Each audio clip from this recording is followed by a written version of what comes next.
ബോർഡുകളില്ല എന്നാണ് ഞാൻ മനസ്സിലാക്കുന്നത്. ഈ വർഷത്തെ പദ്ധതി നിർവഹണം കൂടി കഴിഞ്ഞാൽ മിക്കവാറും എല്ലാ ഗ്രാമീണ ബോർഡുകളും നമുക്ക് പൂർത്തീകരിക്കുന്നത്. കുടിവെള്ളത്തിൻ്റെ കാര്യത്തിലാണെങ്കിൽ ഏകദേശം സമ്പൂർണ്ണത കൈവരിച്ച് കഴിഞ്ഞിരിക്കുകയാണ്. അപ്പോൾ തീർച്ചയായും ഈ ഗ്രാമം അതിവേഗം വികസിക്കുന്ന ഒരു പ്രദേശമാണ്. ഇവിടെ ഇടയ്ക്ക് ചില പ്രയാസമുണ്ടെങ്കിൽ നമ്മുടെ മാർക്കറ്റെല്ലാം നടത്താൻ കഴിയാത്ത സ്ഥിതി ഉണ്ടായിരുന്നു. ഇനിയിപ്പോൾ മാർക്കറ്റ് അടക്കം ഈ ഷോപ്പിംഗ് കോംപ്ലക്സ് 2-3 ഘട്ടങ്ങളിലായിട്ടാണ് നിർമ്മിക്കാൻ നമ്മൾ തീരുമാനിച്ചത്. 10 കോടി രൂപയുടെ ഒരു DPR ആണ് തയ്യാറാക്കിയത്. നമ്മളിപ്പോൾ ഇപ്പോൾ ലഭിച്ച ഒരു ഫണ്ടിൽ നിന്ന് 2 കോടി രൂപ ലഭിച്ചുകൊണ്ട് അതിൻ്റെ ആദ്യത്തെ ഘട്ടം ചെയ്യുകയാണ്. ഇനി നമുക്ക് ലഭ്യമാക്കാൻ കഴിയുന്നത് ഗവർണർ മന്ത്രി തന്നെ ഫിഷറീസ് ഡിപ്പാർട്ട്മെന്റിൽ നിന്ന് മാർക്കറ്റിന് വേണ്ടിയുള്ള കുറച്ച് ഫണ്ട് തരാം എന്ന് നേരത്തെ പറഞ്ഞിരുന്നു. പക്ഷേ ഇപ്പോൾ ഇതിൻ്റെ പശ്ചാത്തലത്തിൽ ആ ഫണ്ടിന് കുറച്ച് പ്രയാസമുണ്ടായി. പക്ഷേ അത് ലഭ്യമാകും. അതുപോലെ തന്നെ വായ്പ എടുത്തും ഒക്കെ നല്ല ഒരു ആധുനികമായ ഷോപ്പിംഗ് കോംപ്ലക്സിനാണ് നമ്മൾ ഡിസൈൻ ചെയ്തിട്ടുള്ളത്. തീർച്ചയായും നല്ല രീതിയിൽ വ്യവസായം തന്നെ നടത്താൻ കഴിയുന്ന ഒരു ബൃഹത്തായ പ്രവർത്തനമാണ് നമുക്ക് ഇവിടെ നടത്താൻ കഴിയുന്നത്. ഇവിടെ നാട്ടിലെ ജനങ്ങൾ ഒരു കാര്യം നമുക്കറിയാം, തൊട്ടപ്പുറത്തുള്ള ട്രാൻസ്ഫോമർ ജംഗ്ഷൻ, നല്ല ജംഗ്ഷൻ മുതൽ നല്ല പഴങ്കാല മുക്കുവരെ, അതായത് ഒരു എസ്റ്റിമേറ്റ് എടുത്തതിനുള്ള പ്രശ്നം കാരണം നമുക്ക് ആദ്യത്തെ ഘട്ടത്തിൽ പൂർത്തീകരിക്കാൻ കഴിയും. രണ്ടാമത്തെ ഘട്ടത്തിൽ ബഹുമാനപ്പെട്ട മന്ത്രിയുടെ MLA ADS ഫണ്ടിൽ നിന്ന് വീണ്ടും 65 ലക്ഷം രൂപ ചെലവഴിച്ചുകൊണ്ട് അതിന് വാർത്തയിലെടുക്കുകയും പ്രവർത്തനം ഇപ്പോൾ ആരംഭിച്ചിട്ടുണ്ട്. അതോടെ തന്നെ പരിസരത്തുള്ള റോഡുകളെല്ലാം എടുത്ത് പരിശോധിക്കുക. നമ്മുടെ പള്ളിമടിച്ച സിസ്റ്റങ്ങൾ കിഴങ്ങുകൾ വഴി കടന്നു പോകുന്ന പഴമോ സംഘം ജംഗ്ഷൻ വരെയുള്ള റോഡ് 4.5 കോടി രൂപ ചെലവഴിച്ചുകൊണ്ട് അതിനാവശ്യമായുള്ള നിർമ്മാണ പ്രവർത്തനങ്ങൾ തുടങ്ങാൻ ആവശ്യമായ നടപടിക്രമങ്ങൾ നടത്തുകയാണ്.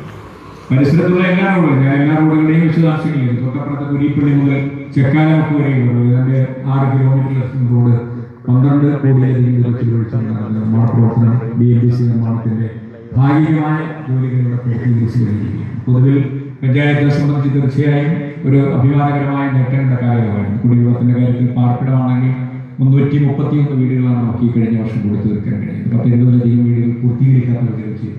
ഇപ്പൊ വീണ്ടും ഏതാണ്ട് 90ഓളം വീടുകൾ പട്ടികജാതി മേഖലയിലടക്കം പുതുതായി ഈ സാമ്പത്തിക വർഷം വീടും അതുപോലെ തന്നെ ഭൂമികൾക്ക് വീടും കൊടുക്കാൻ വേണ്ടിയുള്ള നടപടിക്രമങ്ങൾ നടക്കുക.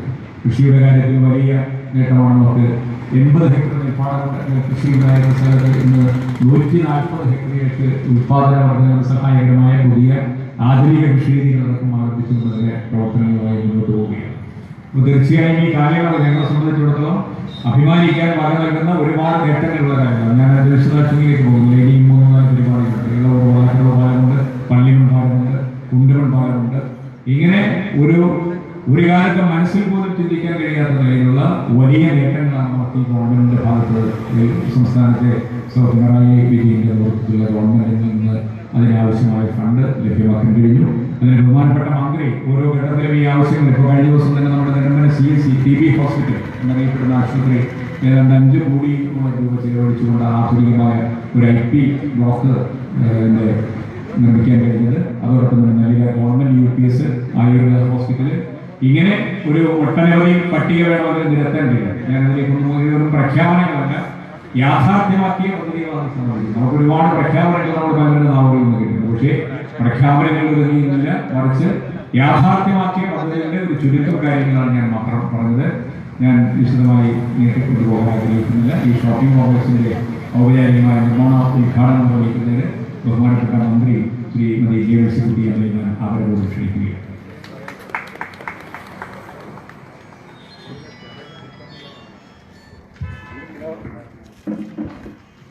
പ്രിയപ്പെട്ട അധ്യക്ഷൻ, ഗ്രാമപഞ്ചായത്ത് പ്രസിഡന്റ് മാസ്റ്ററി, നമ്മുടെ ബ്ലോക്ക് പഞ്ചായത്ത് പ്രസിഡന്റ് അടുത്ത ചെയ്ത് ഉദ്ദേശിക്കാം. കാരണം ഇവിടെ നമ്മുടെ കോവിഡ് കാലത്ത് കൂടുതൽ സമയം യോഗം നിർത്താൻ പാടില്ല, കൂടുതൽ ആളൊഴിച്ച് യോഗം നിർത്താൻ പാടില്ല. പക്ഷേ സമയത്ത് തുടങ്ങി തിരിക്കാൻ പോകണം. അതുകൊണ്ടാണ് ഞാൻ പറയുന്ന സമയത്ത് തന്നെ നമുക്ക് യോഗം ചെയ്യണം. വളരെ സമയം ഇരിക്കാൻ പാടില്ല. ആളുകളെ കൂട്ടി സാമൂഹിക അകലം സജീവൊക്കെ ചെയ്യുന്നുണ്ട്. അപ്പോൾ സാമൂഹിക അകലം പാലിച്ചിരിക്കുക എന്നത് വളരെ വളരെ പ്രധാനപ്പെട്ടതാണ്. കാരണം ഈ മഹാമാരി നമ്മെ ഇങ്ങനെ വിടുതൽ ചെയ്യുമെന്ന് നമ്മൾ പ്രതീക്ഷിക്കുമ്പോൾ വീണ്ടും നമ്മൾ ഇങ്ങനെ കയറി ഇറങ്ങി നമ്മളെ വിടാതെ പിടികൂടിയിരിക്കുക. അപ്പോൾ നമുക്കിതിനെ വിജയിച്ചേ പറ്റുള്ളൂ. അതാണ് നമ്മുടെ ജാഗ്രത. അതുകൊണ്ടാണ് നമ്മുടെ ബഹുമാനപ്പെട്ട മുഖ്യമന്ത്രി ജീവന്റെ വിലയുള്ള ജാഗ്രതയാണ് ഇന്ന് കേരളം പുലർത്തേണ്ടത് എന്ന് നമ്മളോട് ആവർത്തിച്ച് ഉന്നയിച്ചു നമ്മൾ ഓർമ്മപ്പെടുത്തിക്കൊണ്ടിരിക്കുന്നത്. അത്തരൊരു പശ്ചാത്തലത്തിൽ ഞാൻ ദീർഘമായ പ്രസംഗമൊന്നും നടത്തുന്നില്ല. നമ്മളിവിടെ നാസ് നമ്മുടെ പഞ്ചായത്ത് പ്രസിഡന്റ് പറഞ്ഞ പോലെ ഇപ്പോൾ 2-3 ദിവസമായി നമ്മൾ ഒട്ടേറെ പരിപാടികൾ നടത്തുന്നുണ്ട്. അതിൽ ബഹുഭൂരിപക്ഷവും പൂർത്തീകരിച്ച് തുടങ്ങുകയാണ്. അല്ലാതെ നമ്മളിങ്ങനെ അവസാന കാലത്ത് ഒരു ഉദ്ഘാടനം നടത്തുക എന്ന രീതിയിലല്ല. മിക്കവാറും എല്ലാ പദ്ധതിയും നമ്മൾ നേരത്തെ തുടങ്ങി ഡിസംബറോട് കൂടി മിക്കവാറും ഉള്ളതെല്ലാം പൂർത്തീകരിച്ചു. ഈ അർബൻ മേഖലയിലുള്ള അർബൻ പ്രോജക്റ്റിൻ്റെ പേര് അത് തൃക്കോൽവട്ടം നെടുമ്പന പഞ്ചായത്തുകൾ ചേർന്ന് ഒരു 33 കോടി രൂപയുടെ പദ്ധതി. അതിന് കുറേ സാങ്കേതിക തടസ്സങ്ങളുണ്ടായിരുന്നു. അത് അംഗീകരിച്ചിട്ടുണ്ട്. പല തടസ്സവാദങ്ങൾ ഉണ്ടായിരുന്നതിന് ഇടപെട്ടുകൊണ്ടാണ് അത് പരിഹരിച്ച് കിട്ടിയത്. ആ പരിഹാരത്തിന് വന്ന കാലതാമസം കൊണ്ട് നമുക്ക് 1 വർഷം മുന്നേ നമുക്ക് കഴിയുമായിരുന്നു. പക്ഷേ ഉന്നത തലത്തിലുള്ള സർക്കാർ തലത്തിലുള്ള അനാവശ്യമായ ഡിലേ നമുക്ക് കുറച്ച് ബുദ്ധിമുട്ടാക്കി. നമ്മൾ പിന്നെ ശക്തമായി ഇടപെട്ടാണ് എപ്പോഴെങ്കിലും അപ്രൂവൽ കിട്ടി നമുക്ക് തുടങ്ങാൻ പറ്റുന്നത്. നമ്മുടെ ഈ ഇതിൻ്റെ മാർക്കറ്റിന് 2 കോടി രൂപ ആ പ്രൊജക്റ്റിൽ നമുക്കുണ്ട്. അപ്പോൾ ഒരു ഷോപ്പിംഗ് കോംപ്ലക്സ് വേണമെന്നൊക്കെ ഇവിടെ എല്ലാവരുടെയും ആവശ്യമാണ്.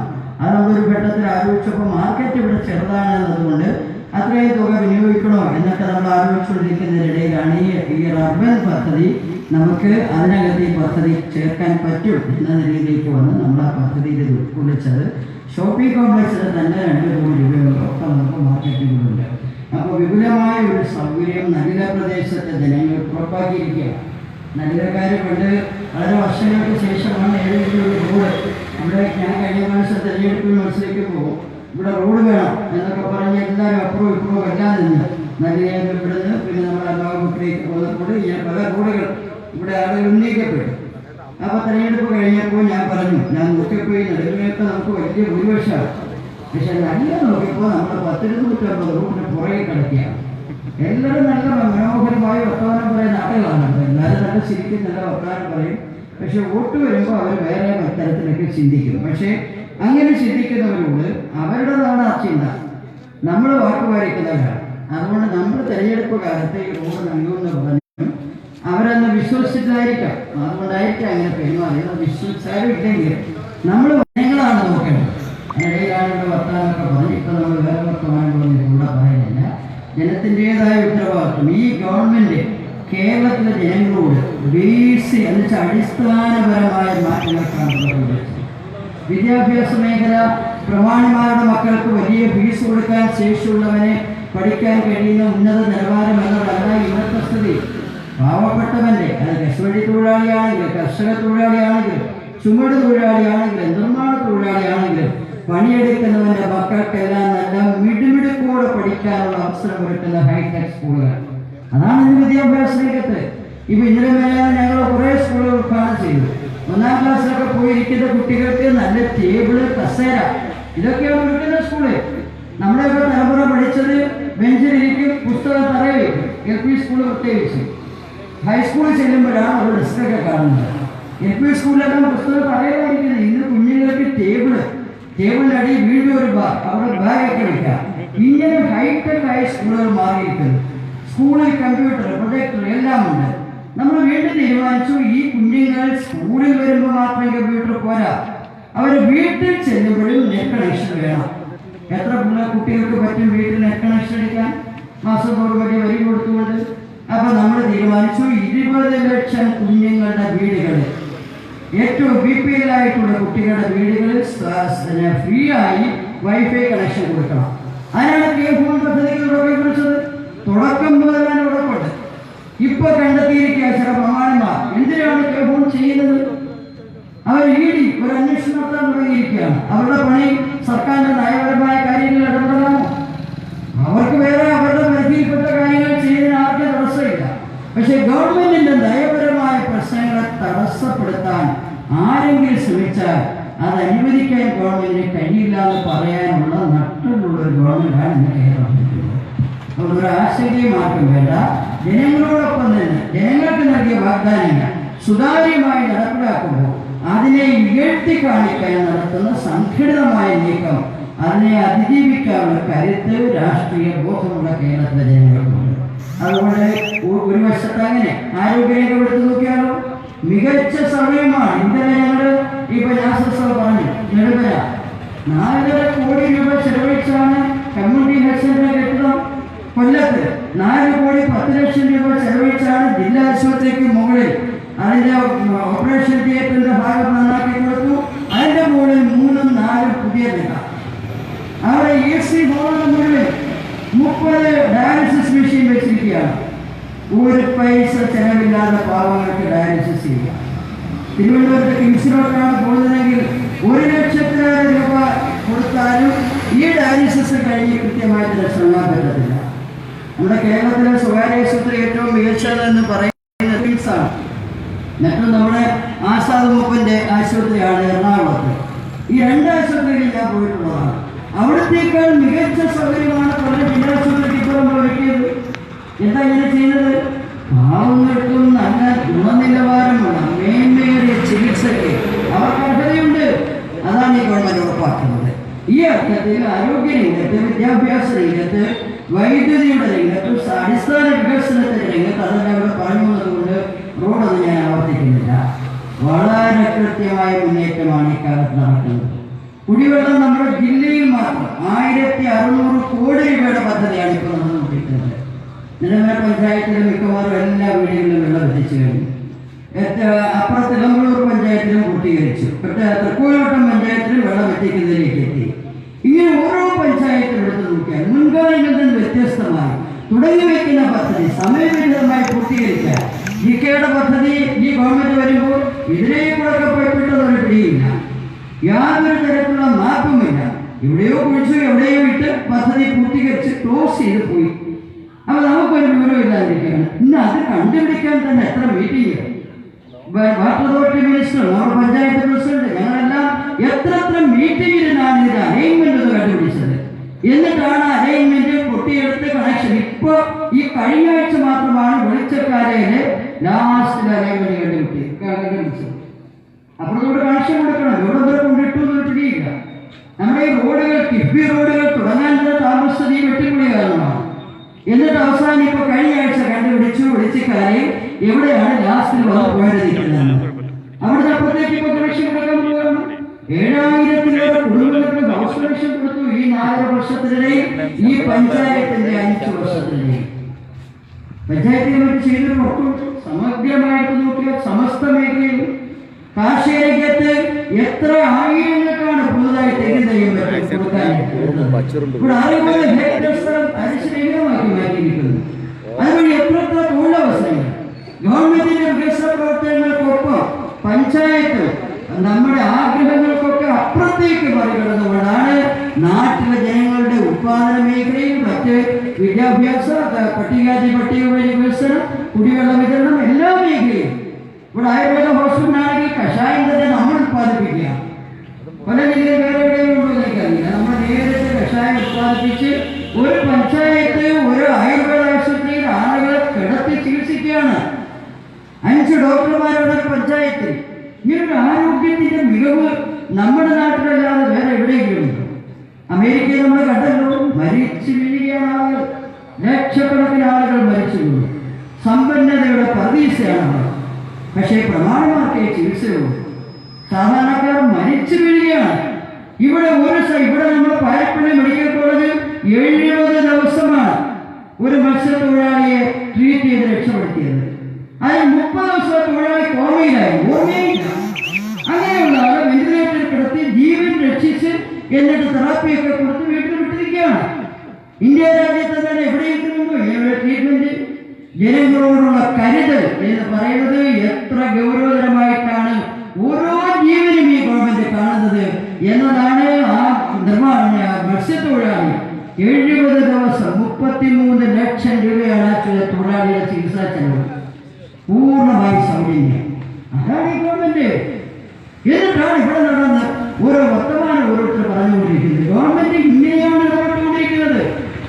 ആ സമയം നമ്മുടെ തന്നെ ഇന്ത്യ രാജ്യത്ത് നമ്മൾ കണ്ടില്ലേ, നടന്ന് റെയിൽവേ ട്രാക്കിൽ തളർന്നുറങ്ങിയവരുടെ മുകളിൽ കൂടെ ട്രെയിൻ പാഞ്ഞു പോകും, ജീവനെ ചതച്ചരച്ചിട്ട്.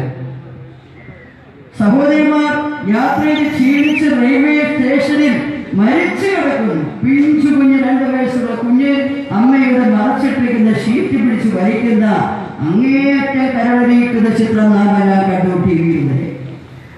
നമ്മുടെ നാട്ടിലെ ചിത്രം ഇന്ത്യ രാജ്യത്ത് സംഭവിക്കുന്നതാണിത്. ഇവിടെ ആഘോഷപൂർവ്വം എല്ലാവർക്കും ലോക്ക്ഡൌൺ കാലത്ത് ഭക്ഷണം, എല്ലാ പഞ്ചായത്തുകളും കമ്മ്യൂണിറ്റി കിച്ചൺ, ഒരാൾ പട്ടിണി കിടക്കാൻ പാടില്ല. സർക്കാർ അരി പലവ്യഞ്ജനമെല്ലാം വീടുകളിലെത്തിക്കുന്നു 88 ലക്ഷം കുടുംബത്തിന്. പുറമെ പഞ്ചായത്തുകളുടെ കമ്മ്യൂണിറ്റി കിച്ചൺ.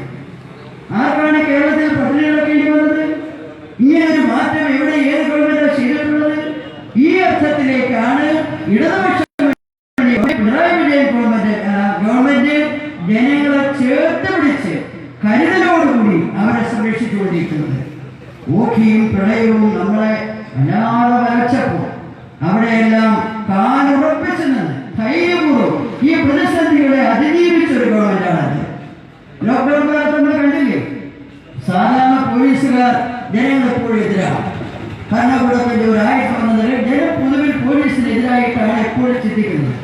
ലോക്ക്ഡൌൺ കാലത്ത് നമ്മൾ കണ്ടു, പോലീസിന് ജനം ഓറഞ്ച് കൊണ്ടുപോയി കൊടുക്കുന്നു, ആപ്പിൾ കൊണ്ടുപോയി കൊടുക്കുന്നു. എന്താ കാര്യം?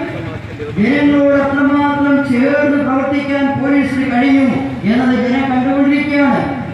വീട്ടിലിരിക്കുന്ന ജനങ്ങൾക്കെല്ലാം സുരക്ഷ ഉറപ്പാക്കാൻ കോവിഡ് കാലത്ത് എരിപൊരി വെയിലത്തും രാവുകളിലും പോലീസ് തെരുവിലുണ്ടായിരുന്നു, ജനങ്ങളുടെ കാവൽക്കാരായി. അതാണ് ഈ ഗവൺമെന്റ് നയം.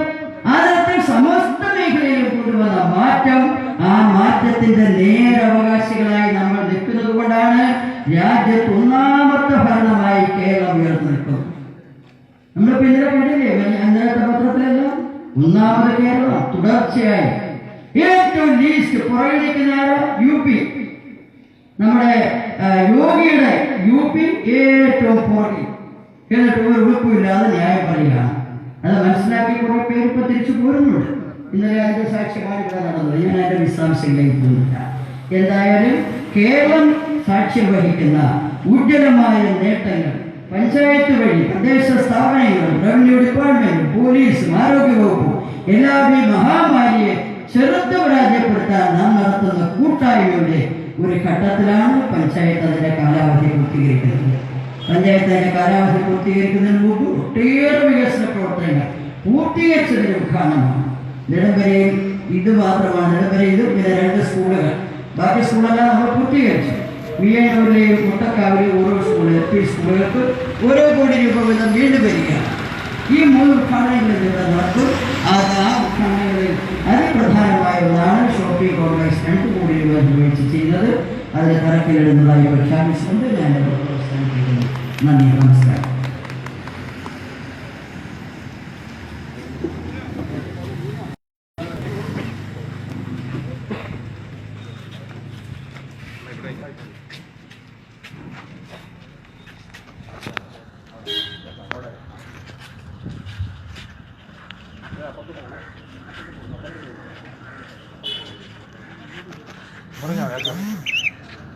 പറഞ്ഞിട്ട് വരാം.